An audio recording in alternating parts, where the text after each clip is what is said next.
No more can they keep us in. Listen, damn it, we will win.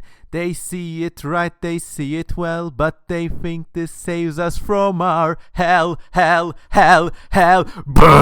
banner, banner, banner. Sanitarium, banner, leave me be. Banner, sanitarium, leave me alone. Hello, everybody, to the unexpected, amazing, spectacular CM Kozeman New Year's History Special podcast on the amazing story of the Siege of Rhodes and the story of the Helepolis, the most magnificent, badass, gigantic war machine ever constructed. This is your host, CM Kozeman. This was just a spur of the moment thing for me because I was reading this amazing book by Durrell called Reflections on a Marine Venus, and basically this is this amazing writer's memoirs of the island of Rhodes,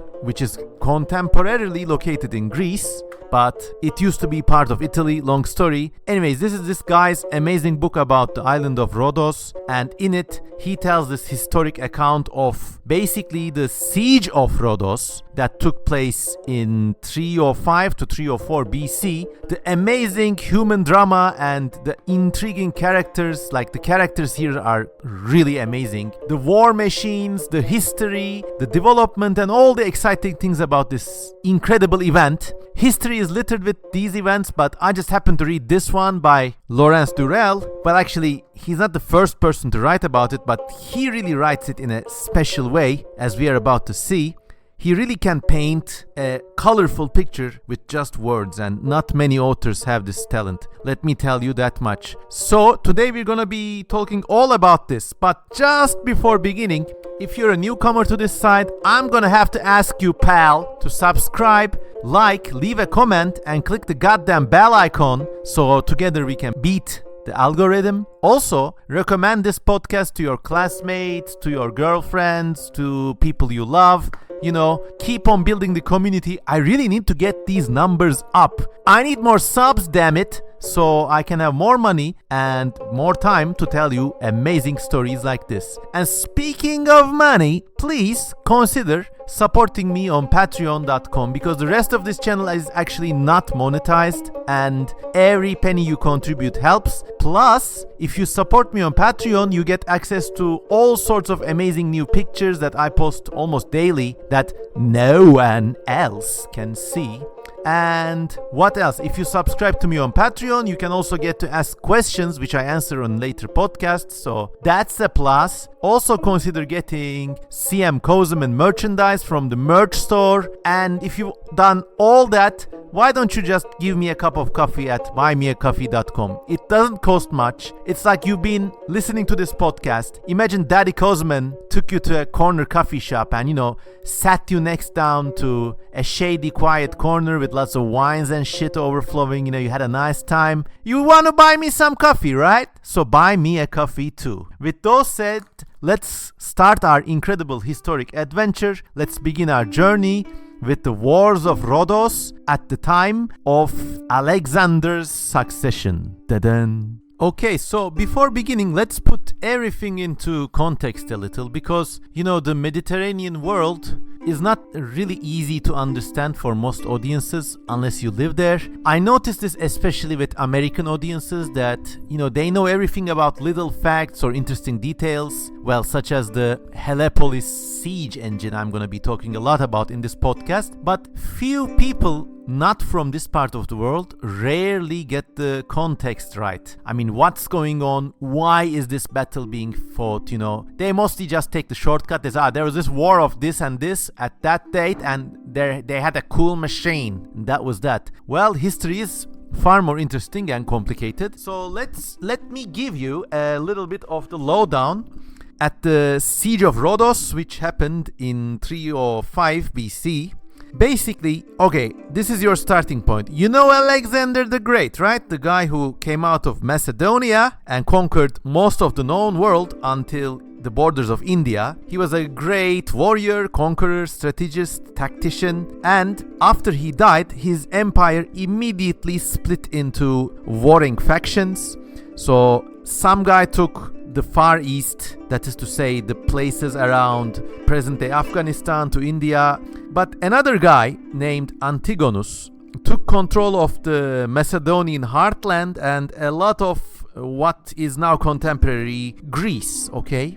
Another one of Alexander's generals called Ptolemy took control of Egypt, actually established a dynasty, a quasi-pharaonic dynasty there. So this is the picture. Alexander built an empire, now he's dead, and there's different factions fighting or competing among themselves to kind of take control of this new big empire. They want to become the master of the world, so to speak. Oh goddamn, I'll be right back.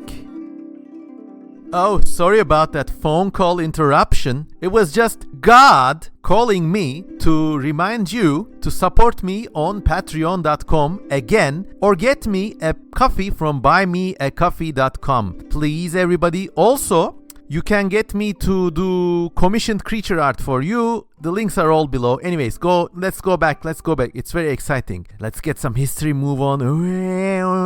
Okay, so we were talking about Alexander's successors, Antigonus and Ptolemy. Antigonus in mostly present-day Greece, Ptolemy in mostly present-day Egypt, but he also had colonies and territories in southern Asia Minor too. So what is currently Turkey, around the cities of Antalya, Side, Muğla, etc., was all Ptolemy's land. Now, in between these giant warring factions, there were also lots of free Greek states and territories, and one of them was the island of Rhodos, which was a free city, very conveniently placed at a strategic location to kind of handle most of Mediterranean trade. Its ports were a place for ships to stop, and basically it was a great commercial center and, like as I told, a place of strategic importance. Now, because of its proximity to Ptolemy's territories in southern Anatolia, Rhodos was amicably aligned to Ptolemy, okay?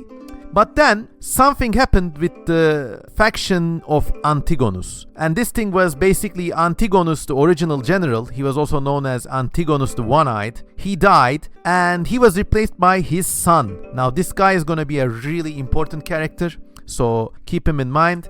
Demetrius I, also known as Demetrius Poliorcetes, which means the besieger of cities. Now why might this be? Well, just read on, because as Lawrence Durrell says in Reflections of Marine Venus, here is the passage in which he describes what sort of guy Demetrius was. Demetrius Poliorcetes.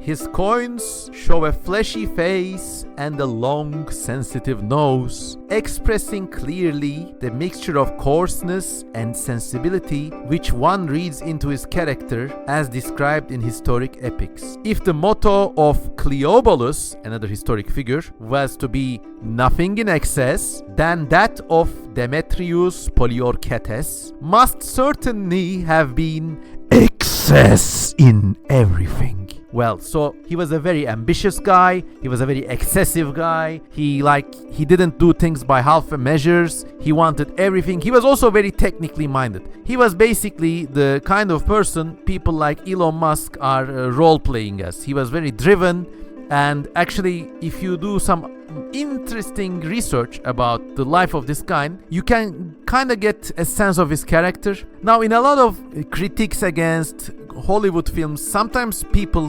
complain about unnecessary sex scenes, okay? Now, I never get this, because actually those scenes, yeah, they may be a little coarse or exaggerated or whatever, but usually the way a person approaches sexual matters, and especially if that person is a male, really tells a lot about their character. Now, you just read Lawrence Durrell describing Demetrius as a kind of excessive guy. You know, he did everything to the excess. And if you read more about this guy's life, he turns out to be like an unstoppable chaser of both Busi and the other Usi. So he chased boys and women, and he was like really driven. You know, he had to get that thing, you know.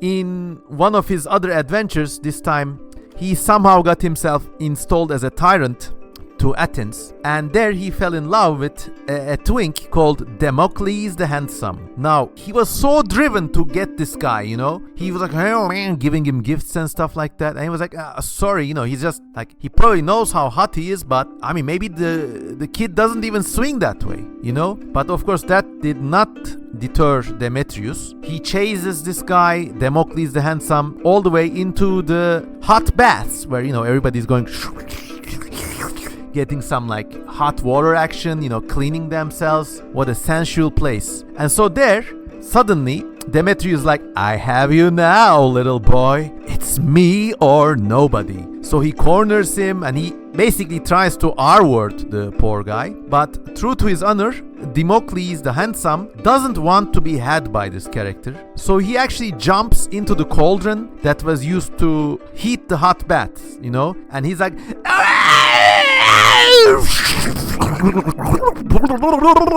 like boils to death. A horrible fate, but also shows like what honor this guy had, you know, because at least even at the cost of death, he shows this tyrant that there were things that he could not get. But then in Athens, this is not the end of Demetrius' sex adventures. So if this was a movie that was being directed by, I don't know, maybe me, if the god of Hollywood gave me $1 billion and an all-star cast, I would definitely have these scenes in, because, you know, I like a bit of grotesque erotica and some like weird, bizarre action. But it also shows what kind of character this guy is, you know. And I'm sorry to say, all these scenes Gen Z complains about being unnecessary, all these sex scenes in shows, they're not for nothing. If you watch them again, they show you the lead character's motivations or their forms of derangement. And just watch, I mean, this guy Demetrius is doing all this stuff. Watch what he does later, okay? So also in Athens, he apparently was like so hot and heavy with a really famous, like, for the lack of a better word, high-end prostitute named Lamia, which is an awesome name. I don't know. It's like, so this guy was like really taken with this Lamia. So he swung both ways, you know. I don't think he cared about man or woman at all. I think he just loved the chase. He loved the joy of conquest and penetration. And I mean, yeah, there are kind of ways everyone can relate to this, but this guy was like over the top, you know. So what he did in Athens was he was like flirting around with Lamia, and like, I don't know what kind of woman this Lamia girl was, but apparently she was like a very high-end prostitute or like a very coveted courtesan or something like that. So I guess she was really hot, you know, like really like oof, sultry, pert, you know. Lovely stuff. Anyways, then what Demetrius did as a tyrant of Athens is he somehow got the Senate of Athens to pay him the sum of 250 talents of silver, which is an enormous price. It's like you requisition, like, it's not exact, but like 10 truckloads of silver or something, you know? And he ostensibly took this money from the state funds. It's not small change, you know? It's not OnlyFans change. He took this enormous wealth of money, and he apparently gave this to Lamia, and I guess she must have been like, oh, Daddy Demetrius, thank you so much. And history records that with this 250 talents of silver, Lamia just goes and buys, I kid you not, ointments and beauty cream and makeup and stuff. So this was a kind of high baller Demetrius was. I mean, in a dark way, you kind of admire the guy, you know, so there's nothing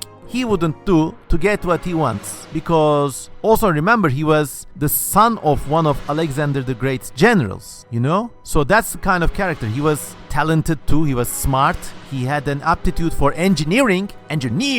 He's into engineering all sorts of shits and shenanigans, which we are about to see later on.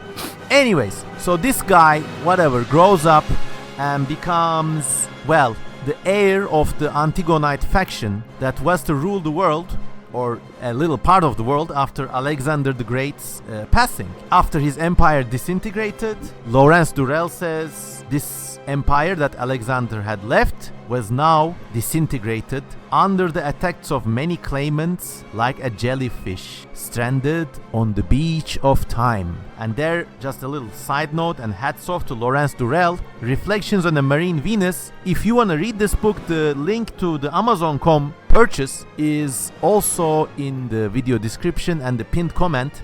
So I strongly recommend it. It's full of stories like this. And today's entire Mediterranean wartime adventure spectacular is just derived from like a 8-page chapter in this amazing book. You can't really go wrong with this book or anything else that Lawrence Durrell writes for that matter.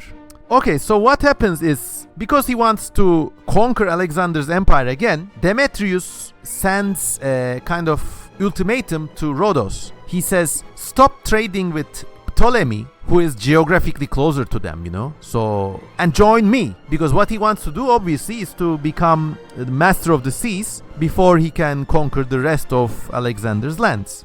So the Rhodians kind of reject him, The Rhodians are also very resourceful and like solid, kind of like dependable, squat but smart people. That's the way they rolled. And they said, we can't do this. We respect you and all, but, not gonna happen. Ptolemy is right next to us. We depend on them for all our grain, all our food. Plus, more of his trade passes through our ports than yours. So, just chill out. What the fuck? Just take a chill pill, mate. And then, of course, well, I guess we established this now. Demetrius, the bussy chaser, the generous OnlyFans donor, was gonna have none of this. So he said, oh well, it is battle then. And he assembles a great fleet of vessels, such that because he's an engineer, he actually kind of designs some of these ships. So amazing. And once again, we go back to Durrell. He says, the general was a thorough man. Whether it was a question of debauchery or of scientific invention, he gave himself wholly to this task with an admirable singleness of mind. So he's like really hardcore, like sciencing, probably like, I guess he wanted, if he had that bussy in that hot steam bath, maybe none of this would have happened, but I don't know. So he was like really like working hard and sciencing, engineering hard, kind of like, I don't know, kind of like that Tesla guy, what the fuck was his name? Elon Musk, after his son rejected him, something like that. You're gonna see. He designed the ships. He designed all the siege engines. So not just the ships, but also like the arrow machines and like, well, not the trebuchets, because the trebuchet wasn't invented then, but all the weird stone and spear throwing machines back then. He designed them all. I guess he was so anal retentive. History doesn't record this, but I would bet he also designed like the uniforms of his men and stuff. So he collected 40,000 strong soldiers who were personally loyal to him. And this doesn't even include cavalry, sailors, and engineers. He's just 40,000 like pure soldiers depended on this like motherfucker of a guy, They're all preparing and shit. And then he designed the troop ships that they were going to ride on. It's like that. It's like one of those strategy games. Or understood, we will enter the ship. So they all boarded these ships. There were 170 troop ships, and accompanying them were 200 maritime warships, And some of these were the 15-bancher galleys designed by none other than Demetrius himself. So let's explain some of these things a little, because none of you like have to know this. But back in those days, people didn't really have big sailing ships like, well, they did in the later years, like in the Napoleonic era or even at Christopher Columbus time, sails did exist, but most propulsive power came from, well, guys, really. These ships had lots of oars, and there were usually slaves manning those oars, although some ships didn't, but most of them had some sort of slave contingent. So the strength and speed of these ships, you measured them by sizes of benches. So it was a, 4-bench ship. There were like 4 benches, and each bench had like, 4 or 5 guys rowing these gigantic pedals. So it's like literally like a biological engine powering a ship. Now 4 benches is small, maybe I don't know 8 benches or something like that was standard.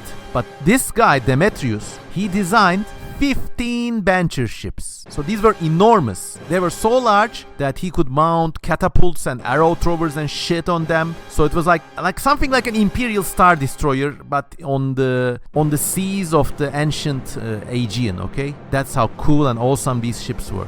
And with them, he advanced slowly, you know. He first went coast by coast. He went to all the coastal forts. He bombarded them, set them on fire with this amazing navy. And so this guy was like, so credit to Demetrius, you know, he was depraved, but he wasn't like, he knew about the first rule of war, which is all war depends not on the strength of your men, not on how many badass ships and shit you have, not on how big badass Warhammer 40k your soldiers look. All war depends, success in all war, and actually in most other endeavors, depends on logistics. Remember how he had like 170 troop ships, but he had also like the navy to accompany them. So this guy knew like the logic of war. If you're gonna invade some place, if you're gonna start from like northern Macedonia and go down all the way to Rhodes, you just can't have like a big ships and just accompany to go like, or hope to go in one turn, you know. You have got to advance slowly, take up fortresses along the shore, provision them. So you have to build a supply line, and the war fighting is the last bit, you know, it's the last thing that happens. You have to build a supply line, and this guy was smart, you know, Demetrius. Who do you think would play Demetrius if this was a Hollywood film? Please let me know in the comments. Who would play Demetrius? Who would play Demetrius? Let me know, and together we can beat the algorithm. Anyways, moving on. So all this time, he conquers all the shoreline fortresses in what is now Western Anatolia and advances down to Rhodes, you know. And then, this is also very interesting, and this is credit to Durrell's skills as a great writer. So there was this great fleet, you know, it rolled across the blue carpet of the straits under the Carian mountains, and it was followed by countless ships of provision, logistics again. So you got many other ships bringing them food and water, clean water, logistics, you know, and a horde of smaller vessels, and Durrell calls them vulture boats, manned by itinerant adventurers who had followed Demetrius the Conqueror in the hope of chance spoil. So this is incredible. So in those days, you had like these larger than life figures like Demetrius, and then when he's going on a war, imagine you're like, I don't know, some sort of like me and a couple of buddies hanging around the port of Halicarnassus or something. You know, you hear that Demetrius is moving in to take Rhodes. Oh my god! Round up the boys, kids! Get some weapons and ammo! We're going on a raid! God damn it! So we would get on a little boat and like join this great fleet in hopes of like getting a little action, you know? And that's just very telling of human nature in general, and I think it was a sign of the times. Why nobody does historic epic movies like this is beyond me. I mean, just this story itself is so delicious. It's like calamari soup, or like the most amazing fish soup you never tasted. You just drink in stories like this, and I love it. Anyways, Demetrius' fleet is sailing towards Rhodes, but the Rhodians are not standing idle either. According to Durrell, here is how he describes the scene. 6,000 citizens and 1,000 aliens within the city. This is not to say space aliens, but this is the cultured way to speak about people foreign to a place, basically. And 1,000 aliens within the city had been marshaled and armed. All who refused to bear arms had been expelled. And so if you were like, I don't want to fight, they were like, get the fuck out of here. They even armed the slaves, which is something extremely rare in the ancient world, because, you know, if you give weapons to a slave, he or she will want to kill you first and be free. That's basically how things went until a long time later. But anyways, so the situation was so desperate they even armed the slaves, and I guess slavery there must have been lenient, or I don't know, they must have been loyal slaves, I don't know. They did not start a rebellion. Then this alone must have added 16,000 more men to the standing garrison. And then later on, Ptolemy sent in extra reinforcements from Crete and from Egypt. For throughout the siege, the superior naval skill of the Rhodians enabled them to keep the sea routes open to the south and the west. So they did not siege the harbor completely. They being Demetrius' crew. Anyways, so Crete sent 150 guys, Egypt sent 2,000 soldiers. So totally, I think, according to Lawrence Durrell, 25,000 people in Rhodos were preparing to stand siege against more than 50,000 people and God knows how many vulture boats and interlopers and shit like that. So a big battle is brewing up. And also let me say something about the siege engines and the military machines of that age, because many people overlook how developed those weapons were in that day and age. They did not yet have trebuchets, but they had pretty much everything else. Let us read from Durrell. It should be remembered that the missile engines of these early times had been developed into formidable instruments of offense and defense. They could throw from 70 pounds up to 600 pounds of stones or launch darts from 6 to 12 feet long. That's quite something, like a missile almost. Archimedes at the siege of Syracuse constructed some which could lift and throw no less than 1,800 pounds of stone. The ranges of these weapons showed considerable variation, but the larger ones, 600 yards was the average for direct fire and 1,000 yards for curving fire. That is to say, it could shoot like a gun up to 600 yards. How much is yards in meters? I need to look this up. Just a second. Yard meters. Alright. Wow, nearly 500 meters. So some of these machines could shoot up to half a kilometer with a direct line of sight. That's extremely effective. And if you're looking for a curved line of sight, it's up to 1,000 yards, which is nearly 1 kilometer. So really formidable weapons. So now I want you to picture the scene. Each side has these amazing weapons. They're like manned to the hilt. And Demetrius, as we just saw, he's all about penetrating, taking stuff, and he's very technical and methodical about it too. The guy is like a real deal, true villain out for some serious action. And he's got all these vulture boats and hangers on and stragglers and like all these like navy ships, the 15 Bancher attack ships and stuff. A huge war is about to go down. Shit is about to go down real hard in Rhodos. So it does come to pass. The siege is laid. Somehow Demetrius makes a landing, but as we just heard, he doesn't exactly manage to hold off the ports. But yeah, there's a big war coming up. Before that, there's a little sea war even, and the Rhodians show some sort of success. They secretly send fire ships at night to kind of torch some of Demetrius' ships. You know, it must have been quite a spectacular scene. I don't know if these fire ships, they use the same stuff that Greek fire constituted later on in the days of Byzantium. And you must also remember that this whole action takes place in 305 BC. So there's like more than 1,000 years to go until anything to do with Byzantium takes place. But apparently they had fire ships. So here is a strange and funny note. So during one of these attacks, the Rhodians managed to actually capture a message boat from Demetrius' fleet, and they intercept a letter from his wife. Now we don't know what his wife wrote. Maybe she just sent her nudes. Go on, my hero, get them all, and stuff like that. But I don't know. The Rhodians were very pleased and moralized to intercept this mail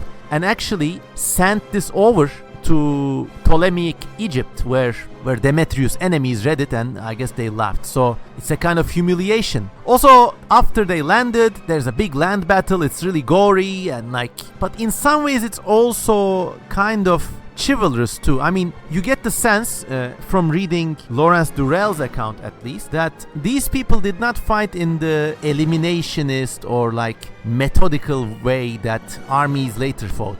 They certainly didn't fight like modern armies, and I don't think even medieval armies fought this way, because this was a kind of battle among Greek-speaking or let's say Hellenistically cultured peoples. But it was not a war of elimination, nor was it a sort of deadly war like the Crusades would have been later on, or the other wars of religion. And you get a sense of this from several incidents that happened during this war on either side. So after Demetrius' army lands, they lay siege to the town of Rhodes.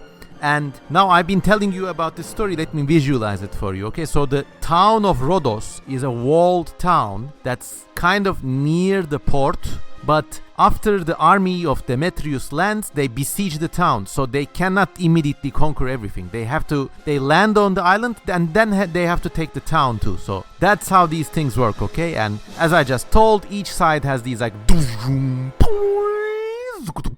these spring engines and siege engines and arrow throwers and stone throwers and shit. So it's a big bloody and protracted scene. Everybody's chucking stones at each other with machines. There's some probing actions, there's some maritime action going on. And while all of this is going on, Demetrius learns about this one guy called Athenagoras, who is charged with keeping the door on one of the minor, sort of lesser known walls that surround the city. He immediately sends for this guy somehow. So the way the stories are told, it is understood that these people spend some of their time fighting, and then when night falls or at certain intervals, people still rest and live out their normal lives. As I just told you, it's a more chivalrous kind of warfare.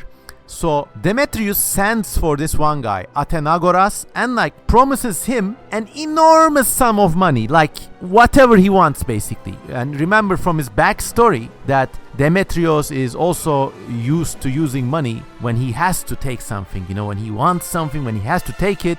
He's also very adept at using money. Remember, he basically got something like a Ukraine military aid's worth of silver and just used it to buy beauty products for his OnlyFans girlfriend back in Athens. But anyway, so this guy turns out to be a really stand-up guy, this Athenagoras, because actually he was not even a native of Rhodes. And back in those days, there's like a great sort of affinity for people for their cities. It's a kind of different connection, stronger or maybe as strong as nationalism, but attached to your city. So this guy says, no, I'm not having any of it. And he actually reports this attempt to the Rhodian High Council. So he's actually rewarded as like a top hero of Rhodes town. And he kind of becomes an honorary citizen. So now Demetrius goes crazy. And remember, he was also a big fan of engineering. He was an engineer. So he gets thinking, you know, wow. He already has all these amazing war machines, but he starts construction on the biggest, baddest, most awesome goddamn war machine and siege engine ever conceived. This thing is so bad it probably had its own theme song. When this thing called the Helepolis or the City Taker walks into the scene, I bet there's like a theme song like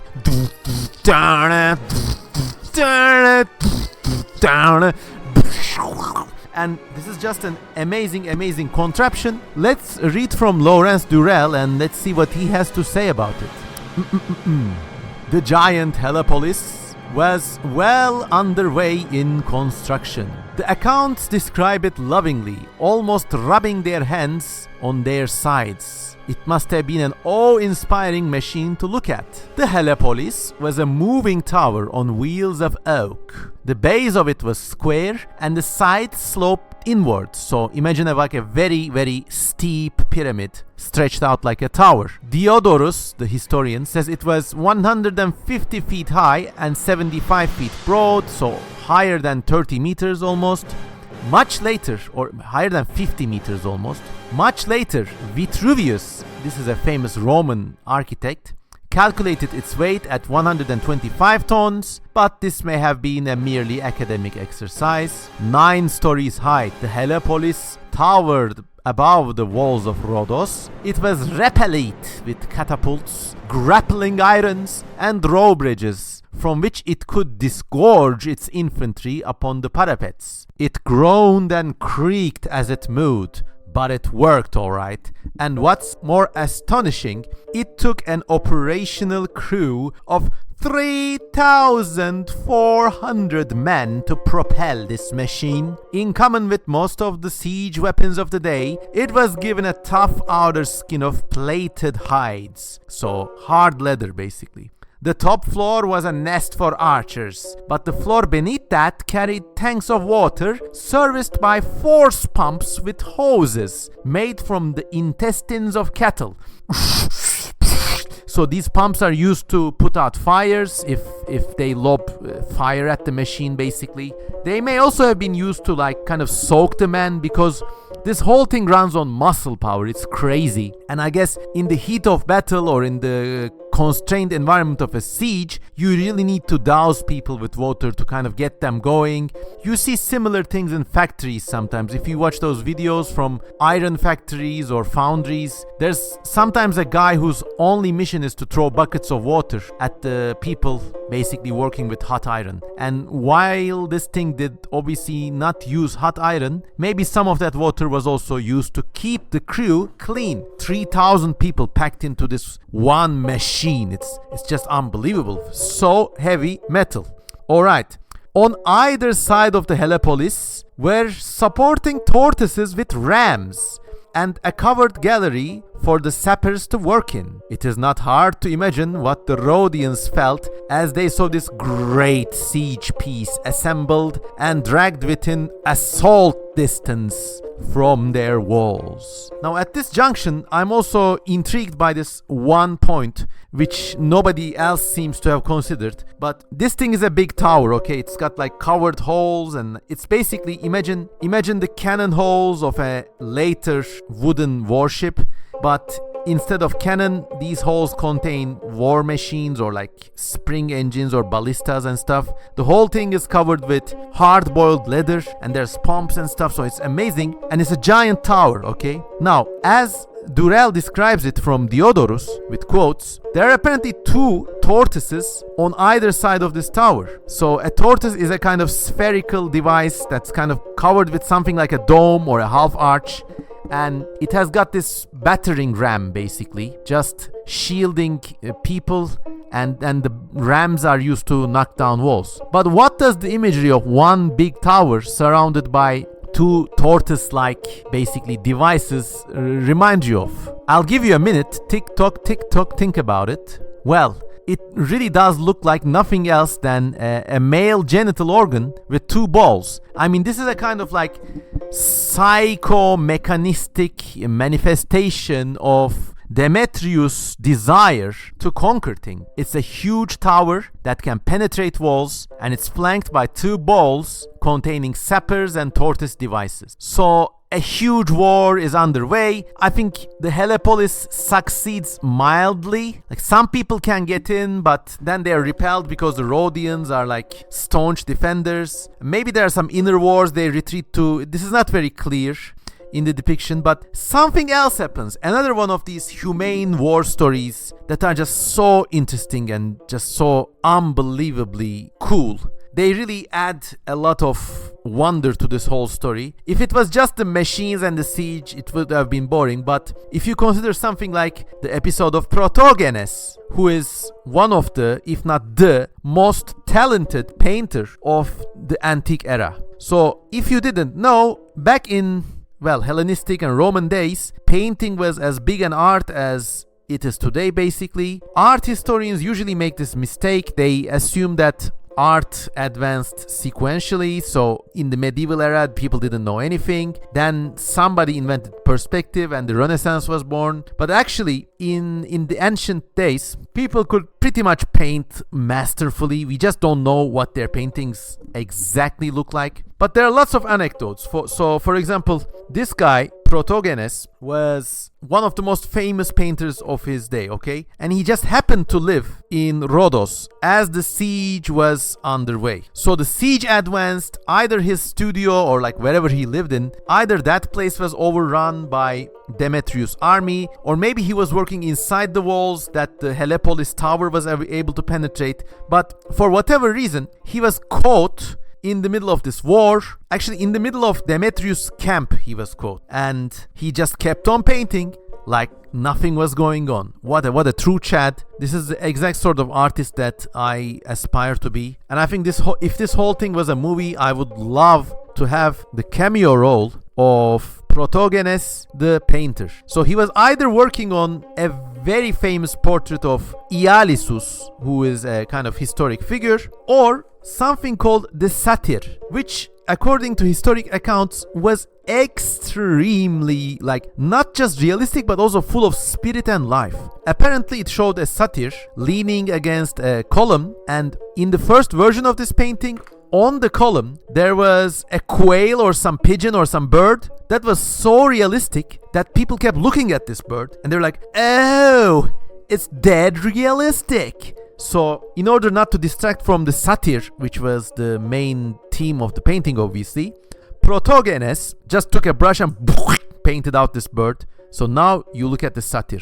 What's really crazy is that this whole episode took place in 305 BC, okay? These paintings were extremely valued. Later on, much later, I'm talking about like 3 to 4 centuries later almost, the Romans found these paintings and they took them to Rome. And they actually, at the end of this story, these paintings that Protogenes painted during the Siege of Rhodes were housed in something called the Temple of Peace in downtown Rome. And there they stood for centuries. People could go and point to them and see them and admire them. I really would have this is one thing I would love to see, just go and see all the ancient paintings. I'm guessing that they must have had a skill of mastery of painting that would have been very familiar to us. But in fact, I also think they would have been even more skilled than what we give them credit for. So seeing all these crazy pictures and all these masterworks would have been just amazing. So it stood in the Temple of Peace until 192 AD, well into the strongest era of Rome. And there was a fire and the whole thing burnt down. Now it really is humbling, isn't it? It kind of puts things into perspective.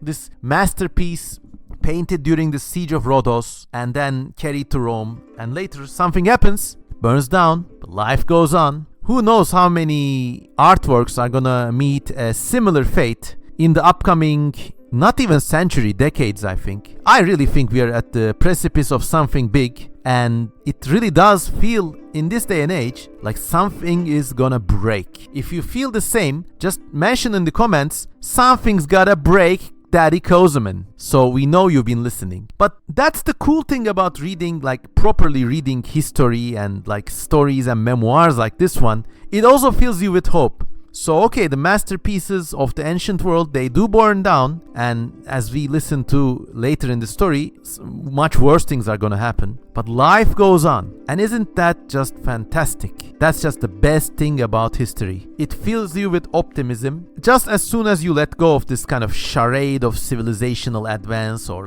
being a part of civilization or whatever. Civilization is a machine. If it's a good, it's not my problem, but if it's bad, I see nothing wrong with shutting it all down. But anyways, back to Protogenes the painter during the Siege of Rhodes. So Demetrius hears of this guy, hears oh my god, it's like Leonardo da Vinci, but centuries before Leonardo da Vinci. So he's just hanging out in this camp, not budging, and so Demetrius captures this guy, this painter Protogenes, and asks him what are you doing? Everybody's scared for their lives, everybody's hiding, you're out here painting a satyr or a pigeon or a face or something like that, what's your game?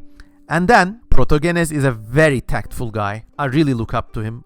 He says something to the effect of, I am aware that you are making war upon the people, but you are not making war upon the arts. What a cool answer. Now, this was also a big risk because, Demetrius was a kind of vengeful and driven, and like he was quite a hot shot. So it was a risk. Maybe he could have killed Protogenes, but actually no. The answer was so cool that it worked, and Demetrius allowed Protogenes to keep on painting in the heat of battle and even appointed a detachment of soldiers to protect him. Something really out of time. I mean, something like this in the present day and age, people would have difficulty imagining. But I'm certain that this was a real account and not some embellished legend. People just had a different concept of war and battle, at least among Hellenic-speaking peoples or Hellenic-cultured peoples in those days. Then there's another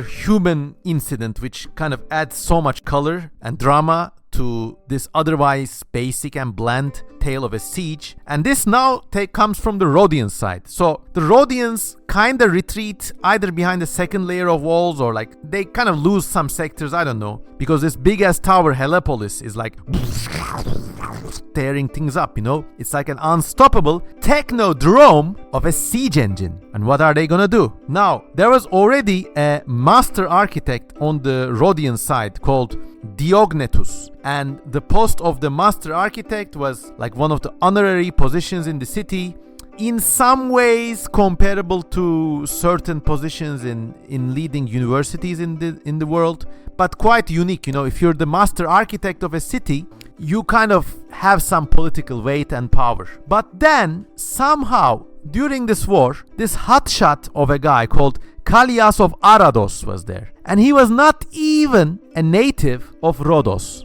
But now he did something which might strike many of you as really familiar. So this guy, Colossus of Rhodes, even from his name alone, you can tell that he's a kind of slick, charismatic, charming guy, but kind of vapid. And there are always these times throughout history, in every way, every culture, every era, these kind of assholes come in, and just because of their charisma, they elbow out the people who actually know about what they're doing. And especially in times of crisis, the society, people around them are more prone to believing in these charlatans than actual experts. I mean, you don't really need to look far. I mean, my own family, they had all these stupid investments based on like the advice, quote unquote, of like, anyways, I won't even go there. But this Colossus guy was really charismatic, and he basically said, I'm gonna build an even bigger machine. What I'm gonna do is I'm gonna do a big crane that's gonna be so big, it's just gonna pick up the Helepolis from its tip and just fling it over the wall. And everybody's like, well, could it really happen? They're really excited because in times of crisis, even the slimmest beam of hope, people grab onto that thing, It's one of the dark and evil and predictable things about people, and I hope you never have to find this out firsthand. So actually what the people of Rhodos did was they briefly kicked Diognetus away from his post as a master architect. They appointed this Colossus guy and they gave him some resources so he could actually build his like magical giant crane, which was like enormous. I don't know how they even built that thing. But Diognetus actually protested, saying like, this is physically impossible. You can't really carry this machine. It's got water tanks and stuff. It's got 3,000 people in it. You can't really pick this up and throw it over. But then Colossus was, no, we could totally make it happen. And everybody's like, okay. Then Diognetus says, fuck you all. Fuck all you people. I'm in a huff. I'm just gonna go to my house. May you all burn. I hope Demetrius takes the city and puts you all through the sword, He kind of goes in a huff. And then Colossus builds this magic counter tower machine. And obviously, in its first attempt, it tries to pick up the Helepolis and shatters, just falls apart. And then the people are like, oh no, we've been fooled, we've been duped. And then they go to Diognetus, please come back, fix this thing for us, we gotta defeat this machine. But Diognetus says, I ain't having none of that. So actually, the citizens of Rhodos have to arrange this parade in front of Diognetus' house. They parade all the women who are weeping, all the elders of the town come in person to plead with him. All the warriors actually do a little procession and say, we are very sorry, they apologize. So he's like, alright now you guys, just don't do it again, okay? But this is just like a parable. It really shows you how slimy and selfish and kind of like disgusting people can get in crisis situations. And like I've seen things like this in my family life, in other people's family lives, in corporate work life. And this is just one of the given silly things about people, and the sooner you learn about this, the better. And the fact that these stories, like the slick tricks of Kallias of Arados, or the unrelenting dedication to arts that Protogenes had, or Athenagoras' bravery and like his resilience to corruption. These are all these amazing human stories that come packed with this narrative of the Siege of Rhodes that just tells you so much about people. I wish, once again, I wish this could be a movie, but with like a solid list of Hollywood actors and stuff. Anyways, then Diognetus is reinstated. Also, the Rhodians themselves are pretty hard resistors. So Diognetus actually manages to defeat this goddamn penis machine that's besieging their town. What he does is he diverts the flow of sewage, that is to say water and shit, away from the city's own latrines or cisterns or whatever. I don't know what they did with sewage those days, but he diverts the sewage in the path that the Helepolis engine was going to take. So all the road becomes muddy and slippery and shitty, and this giant machine with 3,000 people running it crawls over it and then just like slips or falls over, whatever. And then also the Rhodians also put up a very stiff resistance. So at the end there's a stalemate. You know, I don't think these people really also want to genocide each other over some tyrant's ambitions, basically. You know, they don't really care much for Demetrius' ambitions. So at the end there's a truce between the Ptolemies and Demetrius, and this is all amicably resolved, you know. So that's good. So Demetrius packs the fuck up and leaves, leaving behind the Helepolis, tons and tons of metal they used to build all these war engines with, and then a lot of booty too. I think they may have made some reparations, or just, I mean, in siege situations those days, sieges were like mobile cities built around cities. It was much more than just a tent, a few tents and some soldiers. So he leaves behind a lot of spoils, a lot of resources. So the citizens of Rhodes think about what they're gonna do. They won a victory, or at least they repealed a big defeat, and they wanna do something special to celebrate this cause. So using the money they make from selling all these weapons and metal, and probably also using some of the construction techniques they learned while they watched the Helepolis being built, because it's a giant tower. A giant tower can also be used to build giant things. And why not build a giant statue to commemorate this victory? And behold, the citizens of Rhodes erect the Colossus of Rhodes at the entrance of their port. And it was like, you probably know about this, it's a symbolic city, it's a symbolic statue of the town. I think it was considered one of the wonders of the world, the 7 wonders of the world. There are different depictions of it. The popular depiction shows it with legs astride the entranceway of the port. So basically, ships have to cross under its legs. But probably that was not the case, and it was a freestanding single pedestal statue that was pretty much like the Statue of Liberty near New York today. The cool thing about the Colossus, though, was that it was really colossal. It was gigantic. According to one source, a finger alone of this statue was taller than many stone statues in the Agora of Rhodes town itself. So there it was. And it took, I think, it took them like 50 years to build. A master sculptor worked on it. And there it was, you know. What a monument, but what a story, huh? What a war, what a story. But that's not the end of the story. This statue stays there for more than 55 years. But in 227 BC, there's a big earthquake. And around the statue, there are also some palaces or some monumental works or whatever. And all of these things come tumbling down. It all comes tumbling down, tumbling down, tumbling down. And in historic sources, people always write about this horrible, horrible sound that this giant, hollow metal statue made as it crashed. And it turns out its lower parts were full of stone and metal.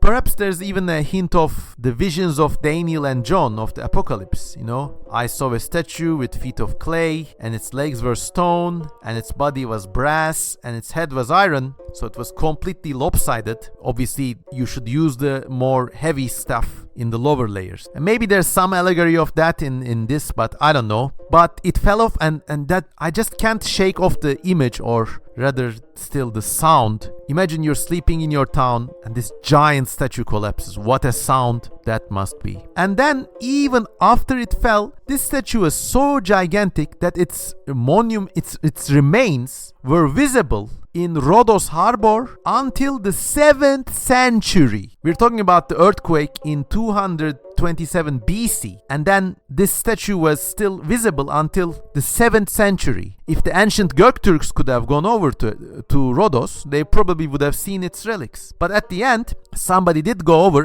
According to, well, historic lore, a Jewish trader came over to Rhodos with 900 camels, and piece by piece took this statue, or what remained of it, to the general area around Jerusalem, and there it was probably melted for scrap and sold off to make weapons. And there it was. What a war, what adventures, what visions of humanity, and what an end. And still, life abides. After the Hellenistic era and the wars of Alexander's succession, you had Rome coming, and then Rhodos was occupied by Byzantium, perhaps briefly by the Arabs, and then the Crusaders took over. Finally, the Ottomans lay siege to the island and conquered it in the 1600s.